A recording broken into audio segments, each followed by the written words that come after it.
Ocultos en un registro subterráneo se encuentran filas y filas de expedientes que pocos han visto. El trabajo de una vida del mayor cazador de ovnis de todos. Y quizá contengan pruebas de que no estamos solos.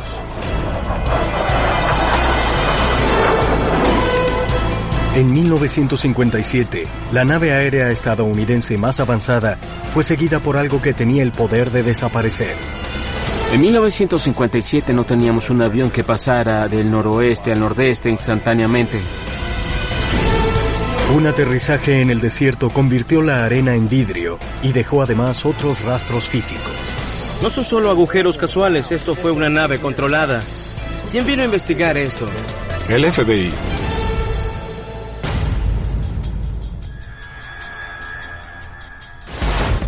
Y las fotos más buscadas en la historia de los ovnis.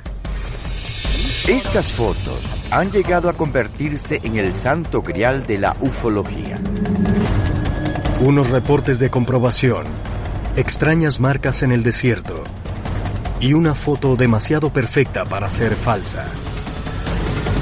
Encaja a la perfección.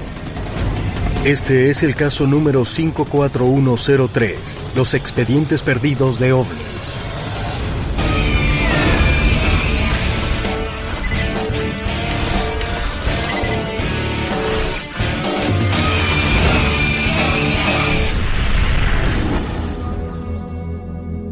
...1954... el desierto de Arizona en las afueras de Tucson.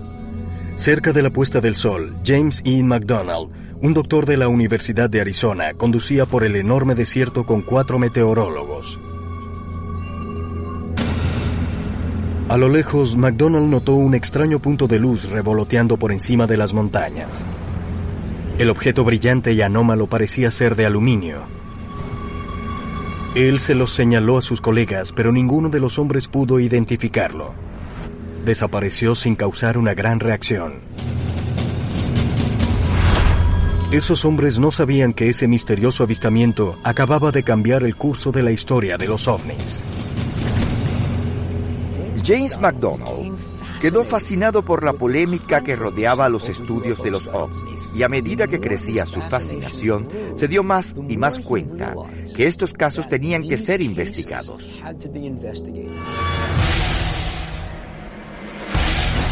En los siguientes 16 años, McDonald entrevistó a más de 500 testigos, descubrió importantes documentos del gobierno e hizo presentaciones de pruebas de ovnis a grandes multitudes en todo el país. Él fue el primer hombre en llevar la ciencia real al fenómeno de los ovnis y llevarlo a la comunidad científica. Hoy, el legado de McDonald vive en los archivos de la Universidad de Arizona, una fuente no explotada de investigación y evidencias de ovnis. Hay una cantidad masiva de material, la colección es extensa, con notas meticulosas escritas a mano. Tenemos películas, videos, artefactos físicos. Podría haber información interesante aquí. Con su acceso especial a sus expedientes, los cazadores de ovnis querían retomar las investigaciones de James McDonald, llevando estos expedientes de casos al siglo XXI. Los cazadores de ovnis se reunieron con el archivista Scott Kossel, quien los escoltó a la bóveda. Estamos en el archivo de colecciones especiales de la Universidad de Arizona. Los papeles de James McDonald van desde aquí hasta aquel lugar. Es un área restringida. ¡Feliz cacería! Vaya.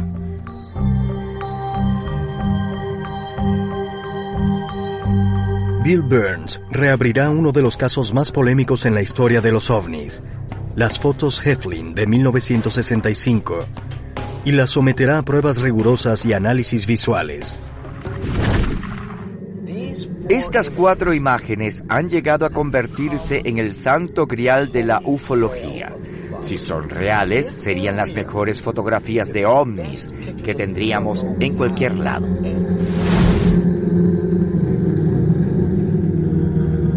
El Dr. Ted Duckworth estudiará el avistamiento de ovni del RB-47 en 1957, cuando supuestamente un ovni siguió a un grupo de la Fuerza Aérea por más de 90 minutos y 1.100 kilómetros.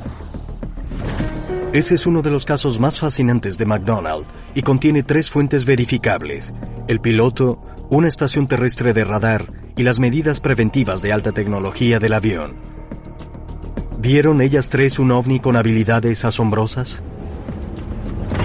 Este luce bien porque no es solo un testimonio de testigos. Veamos si hallamos más datos técnicos de su radar. Y no había solo radares del avión, sino también el radar en tierra. Hubo instalaciones de radar que registraron al ovni al mismo tiempo, así que quizás con la investigación hallaremos algo. Pat Oskert estudia los avistamientos de 1964 de una extraña nave por parte de Lonnie Zamora, un policía de Socorro, Nuevo México. El caso involucra una cápsula brillante que despegó dejando una evidencia sólida detrás. En el expediente Zamora hay dibujos, fotos y su testimonio. Lo que quiero hacer es, usando nuestras técnicas más modernas e instrumentos de hoy, empezar donde McDonald dejó el caso y ver qué le pasó ese día a Lonnie Zamora. Después de todos estos años, eso nunca ha sido resuelto. Los expedientes son la culminación de 17 años de trabajo de McDonald. Él empezó a recopilarlos en 1953, cuando era un profesor en la Universidad de Arizona. En los expedientes de McDonald fueron reabiertos casos originalmente investigados por el proyecto Libro Azul. Su investigación revela algunas de las primeras pruebas de que la CIA investigaba a los ovnis. Sus documentos revelan la posibilidad de que el Comando de Defensa Aérea, la inteligencia de la Fuerza Aérea y hasta el Comando Aéreo Estratégico estuvieran involucrados en incidentes de ovnis. Su conclusión fue que el público era engañado.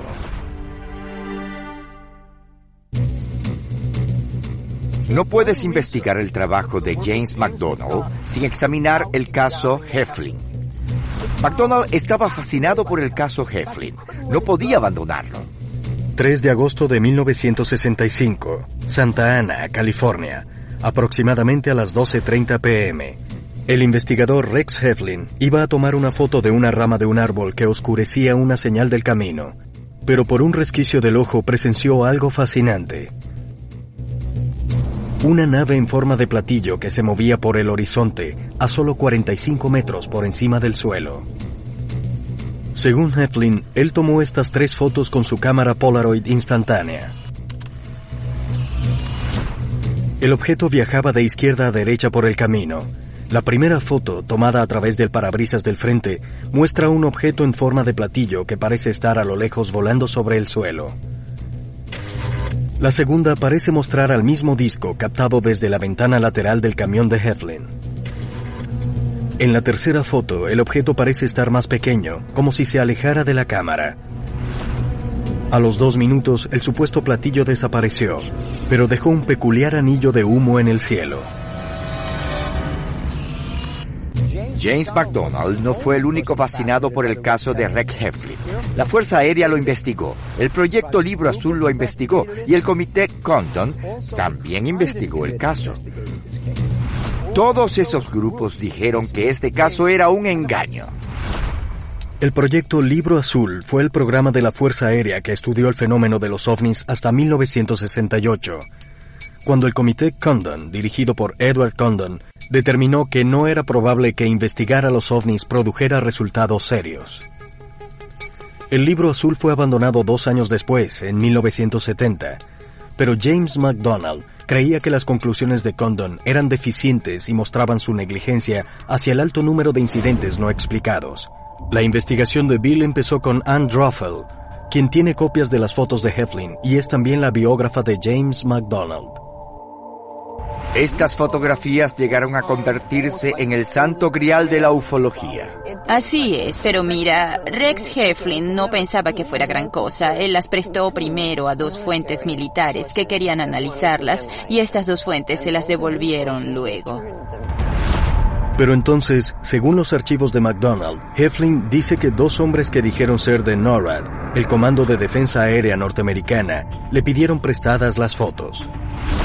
Rex Heflin estaba acostumbrado a trabajar con fuentes oficiales gracias a su trabajo. Por eso les dio las fotos esperando que se las regresaran a los pocos días, pero nunca las regresaron.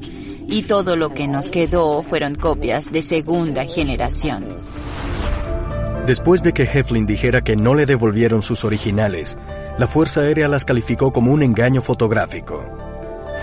Como solo tenían copias para analizar, algunos escépticos dijeron que vieron una línea por encima del ovni que indicaba algún tipo de cable o conexión al objeto. Otros no estaban de acuerdo y dijeron que eran defectos o alteraciones vistas solo en las copias. Sin las fotos originales, no hay forma de estar seguros. Así que de pronto otras copias de las fotografías empezaron a expandirse en la comunidad que estudiaba los y por ovnis. supuesto fueron alteradas. Así que si uno fuera paranoico, diría que allí hubo algún tipo de desinformación, con gran variedad de copias de las fotografías que seguían apareciendo. Algunos creen que se llevaron los originales precisamente por esa razón. Y 20 años más tarde sucedió algo milagroso. Un día sonó su teléfono y una voz de mujer dijo: ¿ha revisado su buzón últimamente? Rex estaba perplejo, pero salió y observó un sobre allí. Él lo abrió y estaban las 3 fotos originales que los susodichos hombres de NORAD se habían llevado 20 años antes o algo así. Hoy, Ann Druffel es la fuente más cercana para obtener las fotos originales tomadas por Heflin, y ella le dio a Bill copias de las fotos para analizarlas mejor. Heflin murió en el 2005 y nunca vaciló en su historia de que fotografió un objeto real, aunque muy inusual. Pero hoy persiste la pregunta de si preparó la foto a propósito o de si era un objeto real. ¿Aparecerá el alambre o el cable en las copias originales? Un análisis más detallado y los datos cruciales de los archivos de McDonald podrían revelar si estas fotos son realmente de un platillo volador. Encaja a la perfección. Después de su muerte en 1971, el físico James McDonald dejó un asombroso grupo de expedientes, notas precisas, fotos, archivos de audio y otras evidencias recogidas con meticulosidad en años de investigación del fenómeno de los ovnis. Los cazadores de ovnis seleccionaron a 3 de los casos más intrigantes para proseguirlos con nuevas investigaciones. 24 de abril de 1964, 5:45 p.m. El oficial Lonnie Zamora, de la policía de Socorro, Nuevo México, perseguía un Chevrolet negro que huía por la calle Old Rodeo, cuando escuchó un gran rugido y vio una llama azulada en el suroeste. Zamora abandonó la persecución del vehículo y dijo por radio que investigaba una posible explosión. Al acercarse al sitio, esperaba ver un accidente. En lugar de eso, vio algo totalmente distinto. Un objeto brillante y metálico que aterrizó a un lado del camino en el desierto. Zamora estimó que medía unos 9 metros de ancho, del tamaño de un pequeño auto recreacional de hoy. También dijo que la nave en forma de huevo tenía 4 soportes de aterrizaje en su base. De pronto, el objeto despegó con la misma llama azulada y viajó hacia el sureste, y desapareció a los pocos minutos. Pat está en Socorro, Nuevo México, tratando de hallar nuevas pistas basadas en el expediente de James McDonald. Es difícil enfatizar la importancia del caso de Lonnie Zamora. Este ha sido parte de cada reporte importante de ovnis desde el proyecto Libro Azul. Así que el caso no ha sido resuelto y por eso debemos estudiarlo. El historiador local y reportero Paul Harding cubrió hace poco el avistamiento de Zamora en el diario El Defensor Chieftain, y descubrió que después de 40 años, la historia de Zamora aún da de qué hablar. ¿Sabes por qué la gente aún habla de este incidente 40 años después? Es una buena pregunta. Yo mismo me quedé sorprendido. He hecho muchos artículos de historia, pero nunca antes uno de ovnis. ¿No te consideras un ufólogo? No, en realidad no. Me sorprendí al ver cuántas personas en el pueblo recordaban el hecho o estuvieron involucrados en él. Así que fue interesante. Desde un punto de vista histórico, esta historia es real. ¿Sucedió en realidad? No tengo ninguna duda de que este incidente ocurrió. Lo único que no nos puede decir la historia es qué vio el señor Zamora. No puedo responder eso. El relato de Zamora es uno de los avistamientos de ovnis más específicos que se han registrado. Según el expediente Zamora de McDonald, él no solo suministró descripciones del tamaño, apariencia, velocidad y conducta, sino que hay reportes que describen marcas dejadas en la arena por el objeto y también arena y maleza quemadas. Numerosos testigos de estos raros rastros físicos estuvieron en la escena pocos minutos después del avistamiento. Así que de inmediato hubo un buen número de agentes de la ley en la escena, unos 10 minutos o algo así, después que Lonnie lo viera. ¿Lo que quieres decir es que fueron al sitio de aterrizaje? Fueron al sitio de aterrizaje, Muy sí. bien. ¿Y eran agentes policiales que podrían confirmar que hubo huellas del aterrizaje en el suelo? Correcto. Y que hubo arbustos quemados y... Bien, de hecho, en la historia original del defensor Chieftain, ellos dicen que al arribar a la escena, las plantas ardían todavía. Vaya. Así que eso dice que sucedió algo. Mucha gente ha estudiado el avistamiento de Zamora, pero pocos han llegado a alguna conclusión sólida.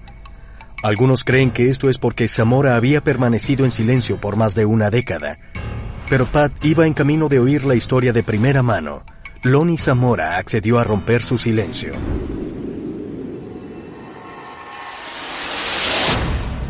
A medida que Pat se dirigía al desierto, Ted iba al Museo Castle Air en Atwater, California, para hablar con el experto en aviación Bill Scott. Los dos estudiaron el archivo de James McDonald del avistamiento de un ovni que seguía un moderno RB-47 en 1957. El profesor McDonald estaba interesado en este caso porque sentía que había mucha tecnología involucrada que producía evidencia sólida y seria. En realidad, era la tecnología más seria de escucha en el planeta. El RB-47 era el pilar de reconocimiento de la Fuerza Aérea estadounidense en los años 50.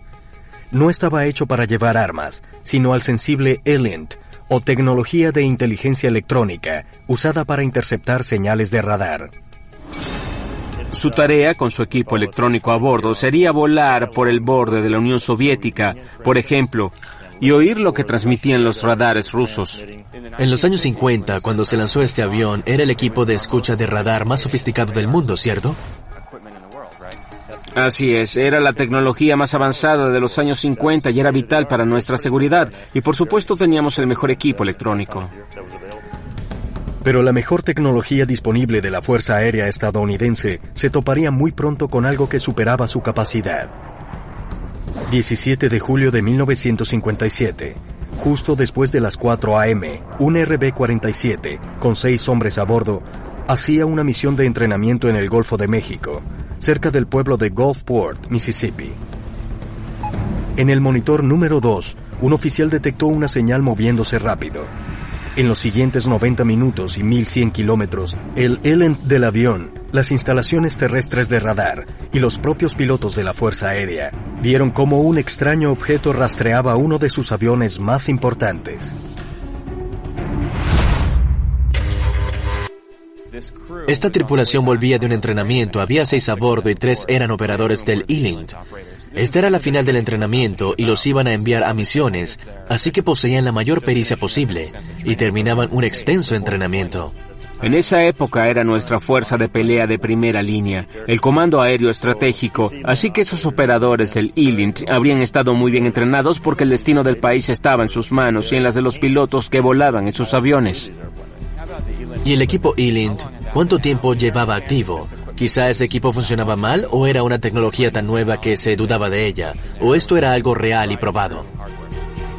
Diría que era algo probado y real en esa época. Sí. Así que era tecnología de punta, bien mantenida. Según el reporte de James McDonald, a pesar de que este fuera el equipo más avanzado en servicio, el oficial que vio primero el objeto en el ELINT pensó que el equipo funcionaba mal. Ellos tenían a otro operador que lo revisó. Lo probó en otro monitor que usaba un conjunto distinto de antenas en el RB-47. Ellos establecieron desde temprano que el equipo trabajaba bien y estaba perfecto. Pero el resto del equipo estaba por obtener una visión más cercana y personal de lo que fuera que aparecía en sus pantallas. Cuando el RB-47 se acercaba a Jackson, Mississippi, para la segunda parte de su ejercicio, Uno de los pilotos vio lo que al principio pensó que eran luces de aterrizaje de otro jet que venía muy rápido. A medida que se acercaba la luz blanca y azul, alertó al resto del equipo a que estuviera listo para maniobras evasivas. Pero antes de que pudiera intentar algo, tanto él como su copiloto vieron que la luz cambió instantáneamente de dirección y pasó al frente de su ruta de vuelo. Luego se desvaneció. En estas raras grabaciones de los expedientes, se oye a James McDonald entrevistando al piloto que se topó con el objeto, el coronel Louis D. Chase. Lo vi como otro piloto en la noche, vi una fuente de luz que creí que era un avión, pero de pronto voló tan rápido enfrente de mí que no pude responder nada de nada. ¿Se desvaneció simplemente o arrancó a una apreciable velocidad angular? No, solo se fue. ¿Se desapareció? Solo titiló y se fue. Fue toda una intercepción la que sufriste allá. Eso fue realmente extraño. Ellos eran pilotos entrenados de aviones. Eran oficiales de la Fuerza Aérea Estadounidense. Ellos sabían cómo era un avión. Ninguna cosa del arsenal estadounidense tenía la capacidad de desvanecerse así como así. En el reporte, el piloto, de 20 años de experiencia, dice que el objeto se movía a una velocidad que nunca había visto en toda su experiencia de vuelo. El que ellos se asombraran tanto por algo que vieron nos dice muchas cosas. Y debemos añadir que además del avistamiento visible, la tecnología que había en este avión, en su parte del compartimiento de bombas, era nuestro sistema de escucha de radar más sofisticado.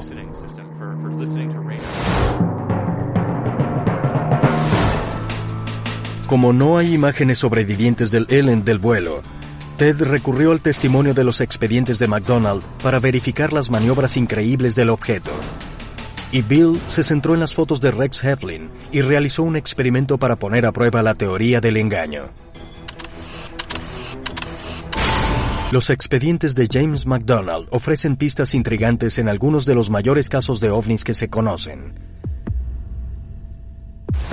Desde el extraño encuentro en el desierto de Loni Zamora, hasta los hábiles pilotos del RB-47 que fueron seguidos por objetos que no pudieron describir. Pero quizá el caso más conocido tiene que ver con estas fotos. 4 imágenes de un objeto en forma de platillo tomadas por Rex Heflin en 1965 en Santa Ana, California. Muchos han dicho que las fotos son un engaño. Una de las razones que exponen es que Heflin no pudo haber tomado 3 fotos instantáneas en 20 segundos con su vieja cámara de los años 50. ¿Pero pudo haberlo hecho? Bill trajo a un veterano científico de la Polaroid, Ted McClellan, para poner a prueba esta teoría. ¿Era posible que Rex Heflin tomara 3 fotografías en 20 segundos usando una cámara Polaroid 101?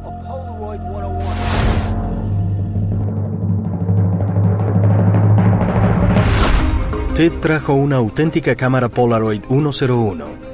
Es del mismo modelo que usó Rex Heflin en su trabajo diario y para tomar sus famosas fotos. La película sencillamente va detrás de la cámara. La cierras y todo está bien ajustado. Levantas el visor y pulsas el obturador. Sacas los marcos y les demostraré eso. Así que no esperas que la película se procese dentro de la cámara, sino que sacas el paquete tan pronto terminas la fotografía. Sacas el marco tan pronto como pulsas el obturador. Vaya, muy bien. La gran prueba. ¿Listo? Listo. Vamos.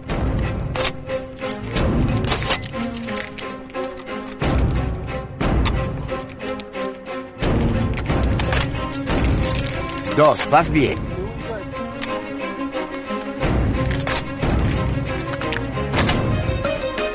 17 segundos. Muy bien.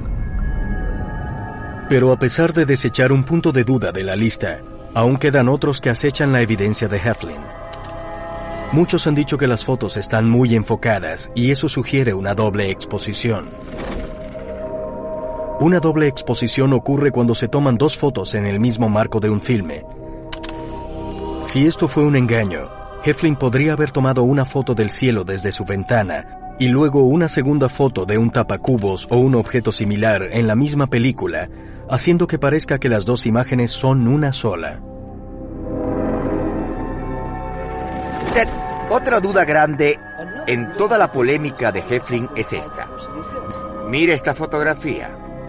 Esto parece estar enfocado. Esto también, al igual que esto.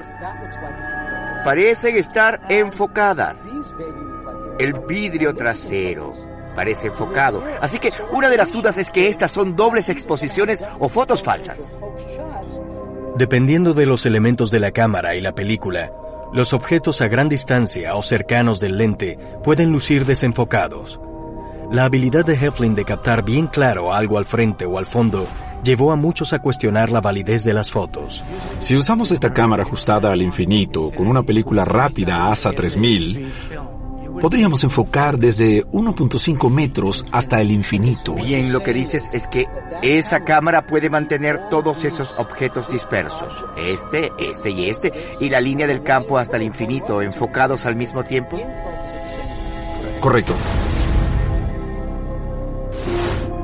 Otro punto que azotó a James McDonald se observa en la cuarta y última foto de Heflin. Esta última imagen parece mostrar un anillo de humo que perdura después de que la nave se va. Las primeras 3 fotos muestran lo que parecen ser cielos claros, pero la cuarta, supuestamente tomada solo 2 minutos después de las otras 3, muestra nubes en el cielo. Al ver estas 3 fotografías tomadas desde el interior del auto, no puedes ver ninguna nube en estas fotografías que sea que estén allí o no. Él salió del auto y tomó esta, y de repente salieron nubes. Así que la pregunta es, ¿dónde estaban las nubes? En esta cámara, la exposición automática fue quizás causada por la oscuridad dentro de la camioneta, y al fijar la exposición más cerca de eso. En la última foto afuera, nada interfiere con la exposición automática y recoge con exactitud lo que ve. Déjame entender, aquí recibe la oscuridad del camión. Correcto. Se sobreexpone a eso. Correcto. Y por lo tanto hay un cielo totalmente blanco contra el fondo negro. Sí. Pero aquí él estaba afuera, así que la exposición automática solo capta lo que ve de la luz que entra al lente. Nada interfiere con ella, capta con exactitud lo que ve, las nubes que suben. Correcto. Un misterio resuelto.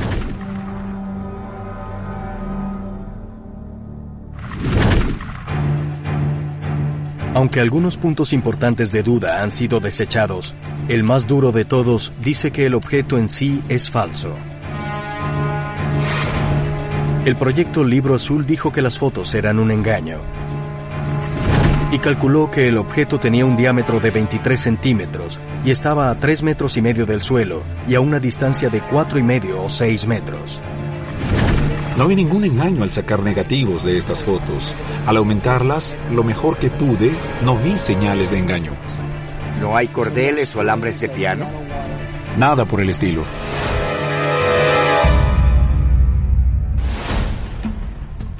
Pero quizá la prueba más sólida de que esto es un ovni real, quizá esté en unos cálculos hechos por el propio James McDonald. Pero Pat aún busca algo sólido en el expediente de Lonnie Zamora. Estoy en la estación de policía en Socorro, Nuevo México, donde hablaré con el jefe de policía, Lawrence Romero. Lawrence accedió a llevar a Pat a conocer a Zamora en el sitio de aterrizaje. Pat espera tener una visión más clara del avistamiento de Zamora y retomar algunas preguntas persistentes de James McDonald. ¿Qué opinas de Lonnie? Lonnie es una persona muy franca, es un excelente oficial de policía. Es también un pilar de su iglesia. ¿No dudas su historia en absoluto? No. ¿Estamos cerca del sitio ahora? Sí, lo estamos. Estamos a unos 120 o 150 metros. Al conocer finalmente a Lonnie Zamora, el testigo clave del caso, Pat espera excavar más hondo en uno de los casos más raros de McDonald. ¿Qué aterrizó en el desierto afuera de Socorro, Nuevo México, en aquel frío día de primavera? ¿Esta es una de las hendiduras originales? Pat está en Socorro, Nuevo México, y fue a conocer a Lonnie Zamora, el sujeto de uno de los mayores casos de ovnis de James McDonald. Zamora no ha hablado de su encuentro en el desierto en 1964 en más de una década, pero después de años de escrutinio, Lonnie espera ayudar a probar que lo que vio no fue un engaño. ¿Qué viste desde este punto ventajoso? Desde aquí podía ver la parte de arriba de eso, del objeto con forma de huevo. Yo diría que era de 9 a 12 metros de ancho. No sabía lo que era hasta que empecé a moverme hacia eso. Me di cuenta de que era algo que nunca había visto. Así que... Pensé que quizá era algún tipo de experimento de la Fuerza Aérea. Ya saben, al principio... Así que al principio pensaste que quizá era algún tipo de aeronave militar. Sí, algo como eso. Eso fue investigado y ellos hallaron que no había un objeto así. Sí, que no había nada aquí, nada. La forma extraña y la estructura del objeto descrito por Lonnie es similar al módulo lunar. De hecho, los investigadores de la Fuerza Aérea dijeron al principio que quizá esto era una prueba de ese vehículo confidencial. Pero los análisis posteriores probaron que esa teoría estaba errada. El modelo operante y capaz de volar del módulo lunar solo estuvo listo en 1965, un año después del avistamiento de Zamora. Pero lo que aterrizó aquí dejó alguna evidencia. ¿Tú dices que hubo hendiduras reales de la nave allá abajo? Sí, hubo unas por aquí. Y hay una hendidura justo allá. ¿Es una de las hendiduras originales? Sí. Sí, allí. Y hay otra más por allá. Muy bien. Donde está la roca. Y hay una allá y una por aquí. Fueron 4. Así que después que despegó la nave, ¿estas hendiduras estaban frescas? Sí, realmente frescas. Las hendiduras no eran los únicos rastros físicos que dejó la nave. Según Lonnie, los arbustos se quemaron y ardieron las piedras en el sitio de aterrizaje. Lonnie, ¿dónde estaban los arbustos? Bien, había uno grande por allá y uno aquí arriba. Y todos ardían. Este era el que ardía más, ¿sabes? No podías acercarte a él. Estaba sencillamente ardiente. ¿Crees que el fuego estaba relacionado con el objeto que observaste? Sí, cuando despegó, sí. Pero esa evidencia fue confiscada con rapidez por los investigadores de la Fuerza Aérea, que arribaron poco después que Lonnie. Y McDonald reveló que no fue la Fuerza Aérea la que pidió que recogieran y se llevaran los desechos. Fue el FBI. Algo que aumenta el misterio es que los archivos revelan que el FBI no quería que nadie supiera que trabajaban en el caso. La razón nunca fue revelada por completo. Había excitación por eso. La gente trató de hacerme preguntas, pero no dejaron que respondiera a alguna pregunta. Me dijeron que me mantuviera en silencio. Que no dijeras nada.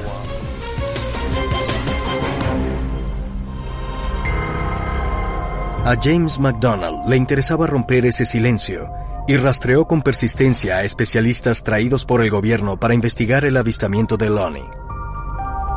Sus archivos indican a un experto, Mary Mays, de la Universidad de Nuevo México, reclutada para analizar material de plantas. En una entrevista con McDonald, Mays describió el sitio y reportó que vio una porción de 63 a 75 centímetros de arena fundida en el sitio de aterrizaje. Según ella, una pequeña área del desierto se convirtió en vidrio. Una prueba podría arrojar luz adicional sobre la historia de Lonnie.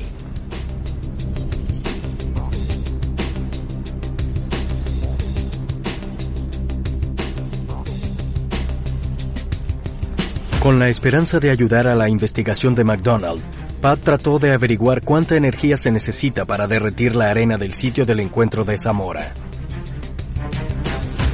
Hablaré con Patrick Morrissey, un soplador de vidrio con 30 años de experiencia. Él me dirá cómo se derrite la arena y se vuelve vidrio. Y traje arena del sitio de aterrizaje de Socorro, donde Lonnie Zamora vio aterrizar a la nave.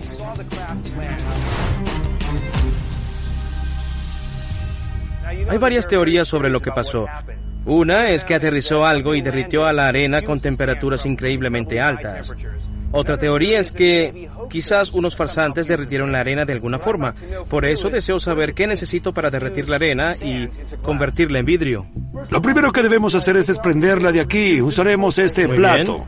Luego la pondremos en nuestro agujero de vidrio y veremos si la derretimos. Patrick, mientras calientas esto, quiero hacerte unas preguntas. Digamos que los farsantes vinieron con un equipo, como un soplete. Sí. ¿Funcionaría eso si un farsante lo usara para derretir la arena? Tiene una llama muy buena, pero realmente eso no derretiría ningún vidrio. No es Así que suficientemente básicamente caliente. dices que necesitas un horno. Un horno, sí. Para derretir el vidrio. Sí, claro, así es. Creo que veo a la arena cambiando de color. Sí. Empieza a unirse un poco, pero no dejes que esa unión te engañe. No es vidrio. Aún no lo es, no lo es. Después de casi 25 minutos, la muestra de arena del sitio de Zamora está lista para ser examinada. Está caliente. ¿Qué tan caliente está? A unos 1150 grados. Así que 1150 grados bastan para derretir la arena. 1150 grados bastan para derretir la arena que trajiste. Según nuestros reportes, hubo una enorme porción de vidrio en el sitio de aterrizaje. Muy bien. ¿Y tú dices que se necesitan 1150 grados para crear esto? 25 minutos. Sí. Para derretir esta pieza pequeña. Bien. Sí. ¿El escenario de los farsantes? Es un poco difícil de creer, sí. Se necesitan más de 1150 grados y un tiempo para derretir la arena, quizá 20 o 25 minutos para derretirla, así que según la opinión profesional de Patrick, el escenario de los farsantes es improbable. Los hallazgos de Pat le añaden una gran validez a la historia de Lonnie Zamora.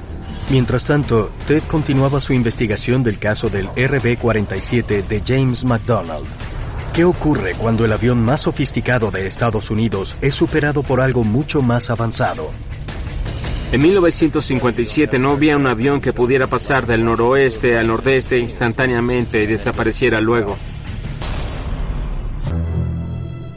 Los archivos de James McDonald produjeron nuevos motivos para investigar las fotos de Rex Heflin y los avistamientos de Lonnie Zamora en el desierto.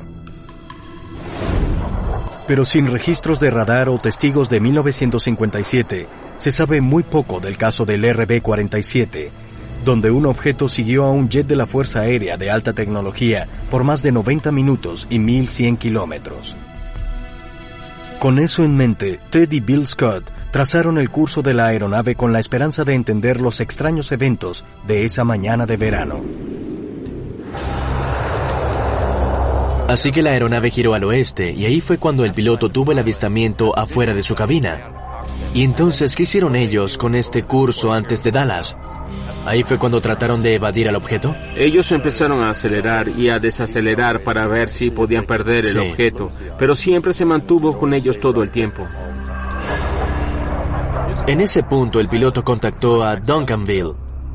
Con su radar terrestre, Duncanville no solo confirmó que podían ver el ovni, sino que también vieron la Una de aeronave. las cosas que me fascina de este hecho en particular es que cuando los pilotos reportaron que la luz brillante desapareció, el radar terrestre de Duncanville dijo que habían perdido el objeto y el operador del radar dijo que también lo había perdido. En los tres desapareció al mismo tiempo y cuando reapareció los tres lo vieron de nuevo. Los tres concuerdan en la progresión del caso, la visión de los pilotos, la tecnología del RB-47 y lo más increíble de todo, también lo hizo el radar terrestre. Todos percibieron lo mismo simultáneamente. En este punto, nuestro piloto recibió permiso para desviarse de su curso de vuelta a la base y ahora buscaba al objeto, ¿cierto? Sí, el objeto estaba a una altura más baja y por eso el piloto descendió hacia eso y de repente el objeto se detuvo y ellos lo sobrepasaron y después la tripulación inició un giro a la izquierda para volver a donde pudieran ver el objeto. Por desgracia se les acababa el combustible. Así y ahí es. fue cuando decidieron partir y regresar a casa. Así es, por eso se dirigieron al norte de regreso a la base Forbes de la Fuerza Aérea y el objeto siguió cerca de ellos. Sí, siguió con ellos en casi todo el regreso.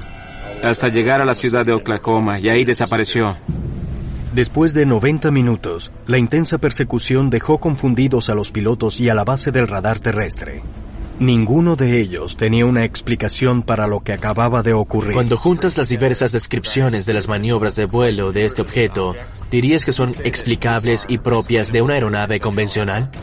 En el 57 no había un avión que pudiera desaparecer en el espectro electromagnético y en el espectro visual, y diría que no hay una cosa como esa ahora. A pesar de la abrumadora evidencia y los testimonios, el proyecto Libro Azul se apresuró a decir que el avistamiento fue un roce entre dos aviones D-6 estadounidenses cerca de Salt Flat, Texas. No dieron detalles o razones para esta explicación, excepto la siguiente declaración. La CAA estableció definitivamente que el objeto visto cerca de Dallas y Fort Worth era un avión de una aerolínea. La conclusión del Libro Azul es muy improbable. La ruta de vuelo del RB-47 pasó a 640 kilómetros de Salt Flat, Texas. McDonald usó esta declaración para demostrar los pobres métodos de investigación del Libro Azul. Aún así, el caso fue asentado en el Libro Azul oficial como identificado. Creo que debió haber algo allá afuera y que ocurrió algo. De verdad parece que había algo allá. Lo que fuera, no creo que lo sepamos, y ahora 50 años más tarde no lo sabemos aún. Las respuestas al caso del RB-47 nunca se sabrán por completo, pero la investigación está segura de una cosa. James McDonald nunca concordó con los hallazgos del Libro Azul, y para él el caso siguió siendo no identificado. Pero queda un último presunto engaño por examinar. Las fotos de Rex Heflin. Heflin dijo que el objeto que fotografió era de unos 6 metros de diámetro y estaba a unos 200 metros de su camión. El proyecto Libro Azul dijo que el objeto era pequeño, como un tapacubos, y que estaba muy cerca de la cámara. Bill trajo a Ted y al experto en análisis de imágenes Terrence Mason para estudiar de cerca las fotos. El Libro Azul dijo que era un engaño, que el objeto solo tenía 23 centímetros de diámetro y estaba a 3.5 metros del suelo, o a 6 metros de distancia. Pero el relato de Heflin difiere mucho de eso. Él describió un objeto de 6 metros de diámetro y que estaba a 200 metros de él. Con esas cifras, Terrence hizo un paisaje en tercera dimensión para probar lo dicho por Heflin. Puso un platillo de 6 metros de diámetro a una distancia de 200 metros, como en la descripción dada por Heflin después del incidente. Si Heflin trucó las fotos y solo inventó unos números en cuanto al tamaño y la distancia del objeto, habrá pocas oportunidades de que el modelo en tercera dimensión encaje con las fotos. Si dijo la verdad, si hizo un cálculo preciso de todo, entonces el objeto de nuestra simulación debe encajar muy bien. Aquí está el objeto de 6 metros de diámetro, Sí. a 45 metros del suelo. Vamos a deslizarlo. Disolveremos nuestra imagen y pondremos el objeto a unos 210 metros. Es más que una aproximación. Más que una aproximación, encaja a la perfección. Sí, es solo trigonometría simple. Solo lo pones en el espacio. Es muy preciso en cuanto a lo que Heflin dijo que era el tamaño y la altura del objeto. Eso encaja con mucha precisión. Eliminaste lo de que alguien lanzó un tapacubos porque eso no habría podido subir así. Ahora la teoría de la investigación es que Heflin debió estar observando algo que no estaba bajo su control y que él mismo no lo estaba trucando. James McDonald hizo un buen trabajo recogiendo evidencia sólida para este caso. Ellos no tenían muchos adelantos en computación en esa época. El procesamiento de imágenes digitales era algo nuevo. Realzamos lo que dijo McDonald, porque tenemos estos instrumentos a nuestra disposición. Y así pudimos demostrar definitivamente, por las matemáticas de esa simulación de computadora, que Heflin tenía razón. Con los extraordinarios avances de hoy en día en la tecnología y el análisis científico, la investigación de James McDonald sobre los fenómenos de los ovnis se habría fortalecido. Pero ocurrió una tragedia. McDonald se suicidó en 1971 cuando su vida personal se desmoronaba a medida que seguía con sus estudios científicos de los ovnis. Ahora, su legado y su trabajo incansable perduran, con otros casos que esperan nuevas investigaciones y más respuestas que aún esperan ser descubiertas.